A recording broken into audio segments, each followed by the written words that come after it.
Assalamu alaikum wa rahmatullahi wa barakatuhu. Islamic Sharia law. This is session number 106. We continue the topic of zakah on plants and fruit.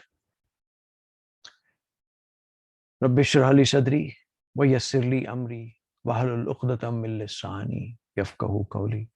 Alhamdulillah wassalatu wassalamu ala rasulullah amma ba'd.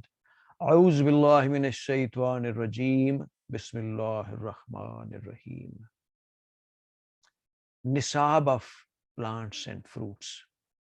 Most scholars say that there is no zakah on plants or fruits until they attain the amount of 5 awsuq. Furthermore, this becomes applicable only after the chaff, straw, and husks are removed.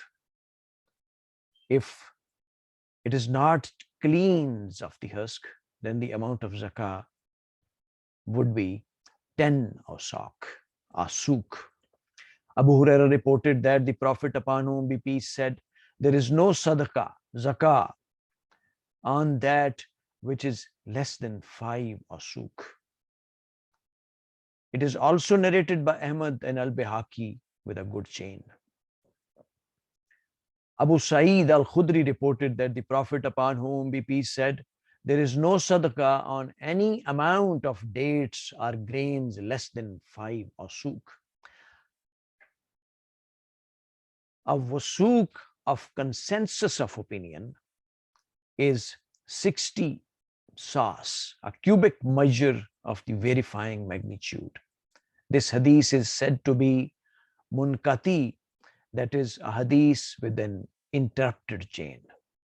Both Abu Hanifa and Mujahid hold that zakat is due on any amount, little or big, in accordance with the generic nature of the Prophet saying, from what the heavens water, a teeth is due. This is because land produce is perishable and cannot be preserved for a whole year. In that case, such produce does not attain a nisab within a 1 year period. Ibn al-Qayyim's discussion of the subject is that the authentic and explicit sunnah for a teeth's nisab is the hadith. From what the heavens water, a teeth is due, and from what is watered by irrigation, gharb vessel, a half a teeth. This is applicable to both small and large quantities as opposed to the specific amount mentioned in other hadiths. In its application, a generic statement is as important as a specific one. Should there be a conflict between the two, then the most comprehensive will be applicable. This is the rule. It has been said that both of the preceding hadiths ought to be followed. In their essence, they do not contradict each other, nor does one of them have to cancel the other. Messenger of Allah, upon whom be peace, has to be obeyed in this matter. For he said, from what the heavens water, a teeth is due. This saying seeks to distinguish between the two categories, one on which a teeth is due and the other on which only half of the teeth is due. He therefore distinguished between the two categories only in respect to the amount due. There is no mention of any amount of nisab in this hadith.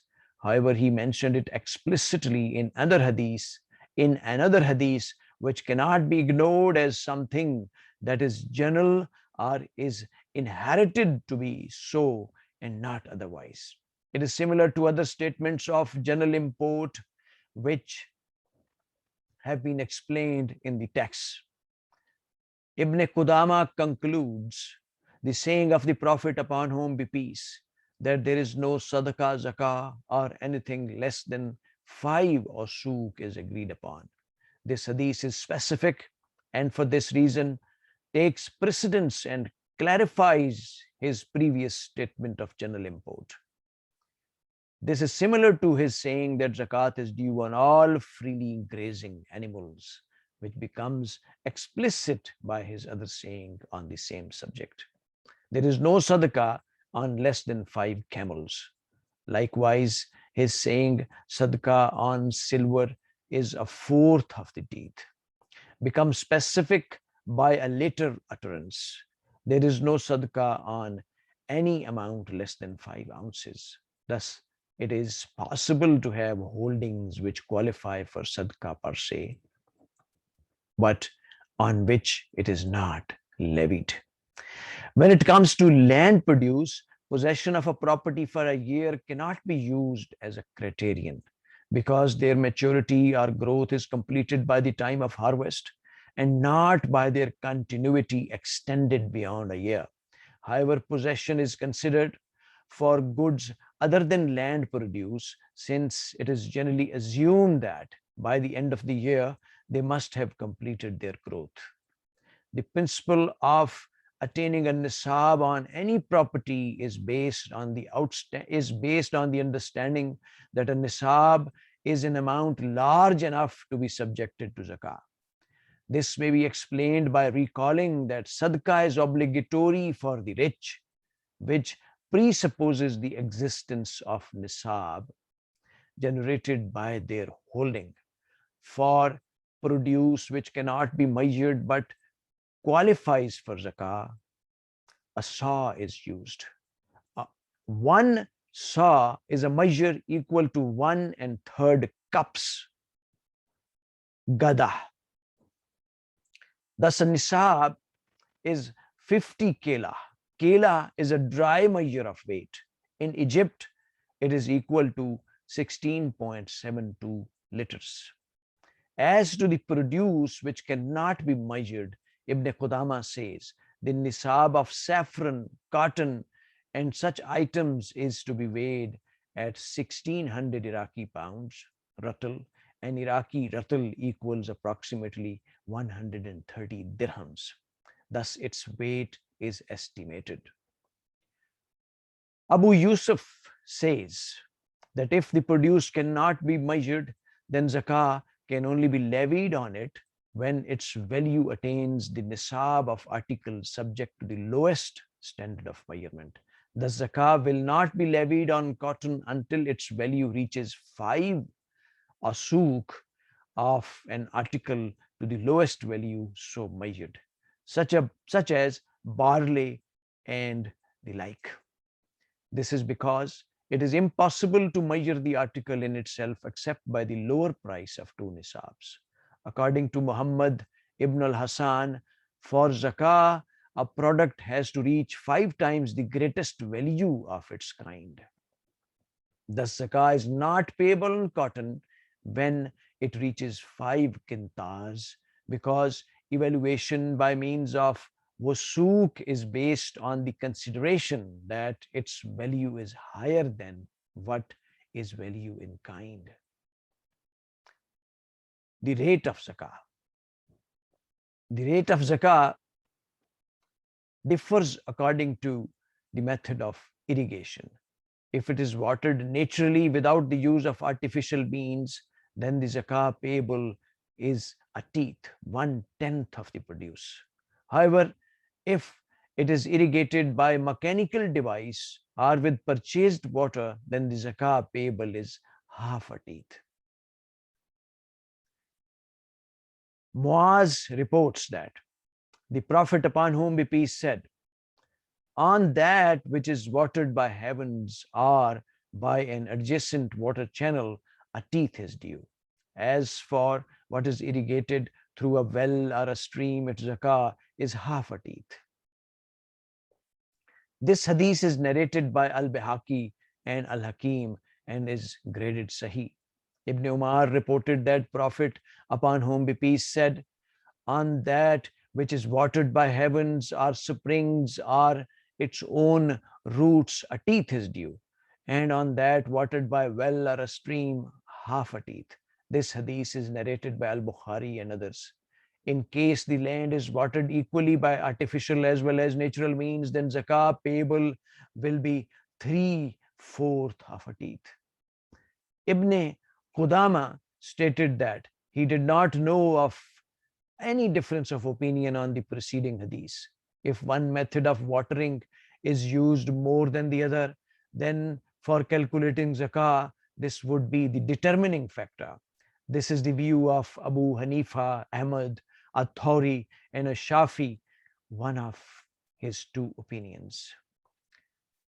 All of the costs involved in harvesting, transportation, threshing, cleaning, storing, and others are to be borne by the owner from his property and should not be accounted for against the zakah to be paid.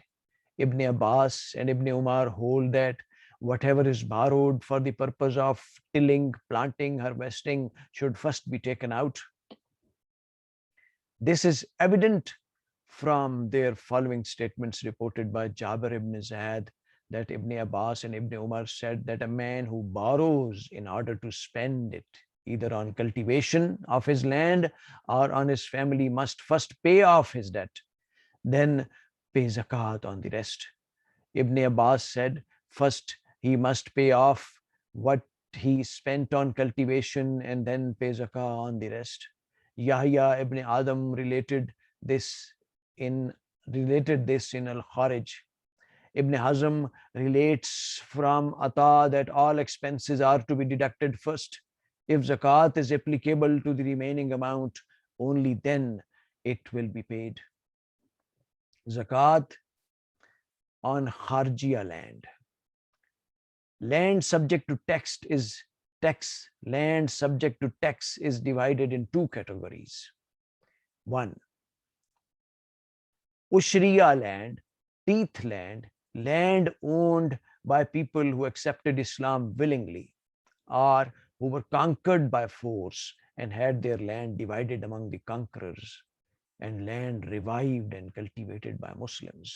And two, Harjiya land, taxable land, land conquered by force and left it to original owners on the condition that they pay the required land tax. Just as zakah is payable on Ushriya, so it is paid on Kharjiya when the inhabitants of the latter accept Islam or when Muslim buys it. In that case, both the teeth and kharaj becomes due. Both the teeth and kharaj becomes due, and neither of them will negate the application of the other. Ibn al-Munzir witnesses, this is the view of most of the scholars, including Umar ibn Abdul Aziz, Rabia az-Zuhri, Yahya al-Ansari, Malik, al-Azai, al-Awzai, al-Thawri, al-Hasan ibn Saleh, ibn Abu Layla, al-Layth, ibn al-Mubarak, Ahmad, Ishaq, Abu Ubaid, and Daud. Their opinion is derived from the Quran, the Sunnah, and the exercise of their intellect, that is, by means of analogical reasoning or qiyas. The Quranic verse referred to is, O you who believe, spend the good things which you have earned, and of that which we produce from the earth for you. Al-Baqarah 267. Sharing the produce of one's land with the poor is obligatory, whether the land is Kharjiya or Ushriya. The Sunnah referred to is from what the heavens water. A teeth is due. The hadith encompass in its general meaning both the Kharaj and the Ushriya land. As to the analogical reasoning, qiyas, both zakah and kharaj are a kind of obligations, husk, each based on a different reason, and one does not nullify the other. It is similar to the case when a person who is in the state of ihram kills privately owned game for eating. Since the teeth is payable by the force of the text, it cannot be negated by kharaj, which becomes payable by the force of ijtihad. Abu Hanifa holds that there is no teeth on the kharaj land. Kharaj, he says, is due only when the land is conquered, whereas one of the conditions governing the obligatory nature of the teeth is that the land should not be kharajiya, the validity of Abu Hanifa's view.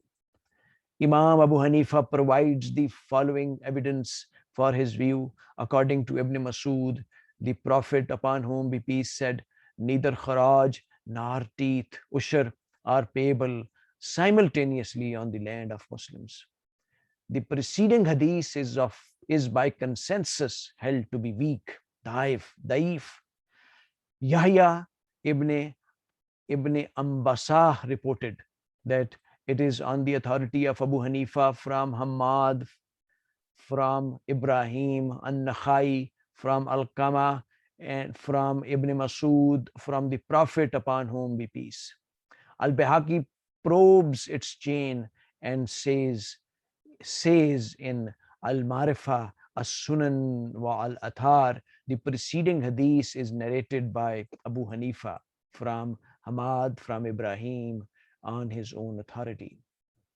Thus, Yahya reported in suspended marfu form. Yahya ibn Anbasah is well known for interpolating unauthentic sayings and attributing them to the established authorities. This was related by Abu Ahmad ibn Adi al-Hafiz, as we were informed by Abu Sa'id al-Malini about him. Likewise, Al-Kamal ibn al-Humam, a leading Hanafiya, considers the hadith weak. Ahmad, Muslim, and Abu Dawood relate from Abu Huraira that the Prophet, upon whom be peace, said, Iraq would refrain from paying its kafis and dirham, Syria its mad and dinar, and Egypt its ardab and dinar. Thus, you would come back from where you had started. He said this 3 times. Abu Huraira heard this in person. This hadith does not provide evidence to the effect that zakah should not be taken from Kharij land. The scholars interpret it to mean that the conversion of these countries to Islam would eliminate land tax. It may also have alluded to dissension which could prevail at the end of the time, and which would lead to neglecting or fulfilling the obligation of zakah, jizya, and other such dues by them. An-Nawawi says, if this hadith means what they, the Hanafiya, claim, then it means that zakah could not be enjoined on dirhams, dinars, and merchandise. If this is so, then nobody subscribes to it. It was reported that when the Dahkan grandee of Bahar al-Mulk embraces Islam, Umar ibn al-Khattab said, give him the land and collect the land tax from him. This is a clear statement on the matter of taking kharaj without demanding payment of the teeth. This incident indicates that kharaj is not cancelled for any person after he embraces Islam, nor does it lead to the cancellation of teeth. He mentioned kharaj here as a way of stating that it will not be cancelled by embracing Islam, like jizya. As for the teeth, it is well known that it is binding on a free Muslim, so there is no need to mention it. He also did not mention the levy of zakah on cattle. This holds for the payment of zakah on silver and gold and other valuables. Perhaps the Dahkan grandee did not possess anything which required the levy of a teeth on it. It is said that the practice of the rulers and imams was not to combine the ushur and kharaj. Ibn al-Munzir disapproves of such a practice because Umar ibn Abdul Aziz did combine the two. It is also said that kharaj is the opposite of ushur. This means that kharaj is a consequence of conquest, whereas ushur is an act of worship. Therefore, the two cannot be combined at one time and obtained simultaneously from the same person. This held true in the beginning when lands were conquered, but it is not tenable in the long run.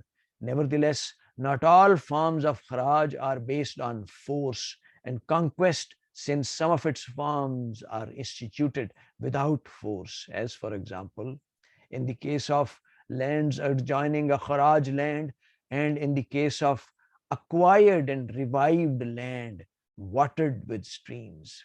It is also said that the reason behind the imposition of kharaj and ushur is one, that is an actually and potentially yielding land.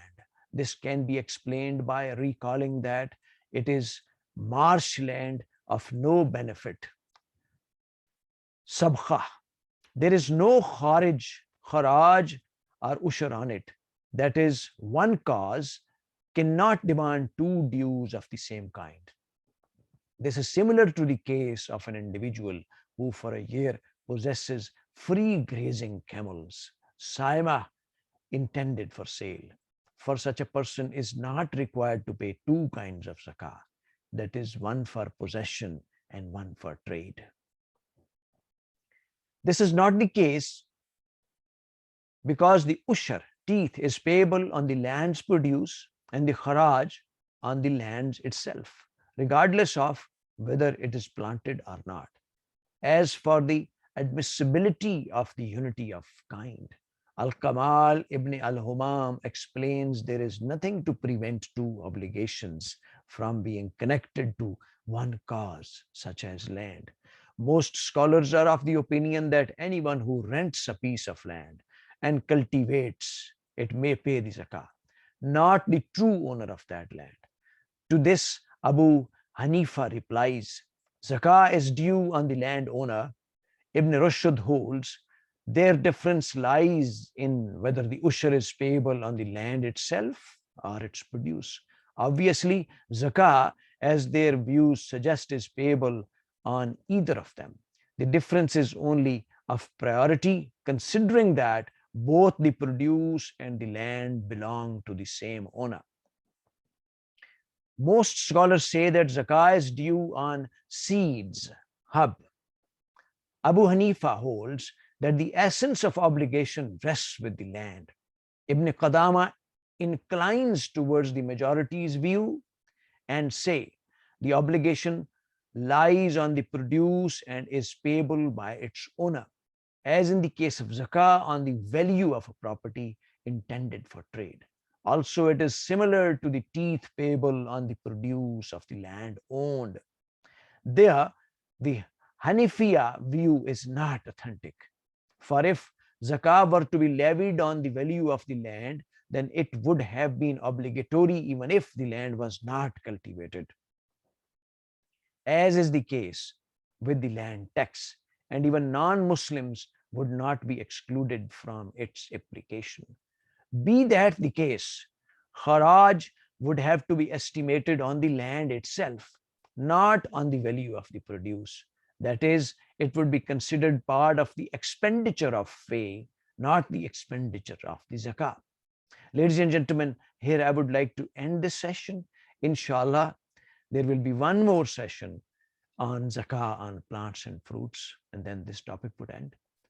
Let's all together pray from Allah subhanahu wa ta'ala very repentfully and remorsefully that may He bestow us with the sincere intention and resolve to learn commandments of Holy Quran and Siratul Nabi, Hadith and Sunnah sallallahu alaihi wasallam, and may He give us the wisdom, courage and strength to pass this benevolent knowledge to others and to apply it on our societies, countries and world as a whole. May Allah subhanahu wa ta'ala be our best guide and protector, and may He bestow upon us what is best suited for all of us. Ladies and gentlemen, please take care of yourselves, your kith and kins and your environment as a whole. Inshallah, till next session. Allah Hafiz.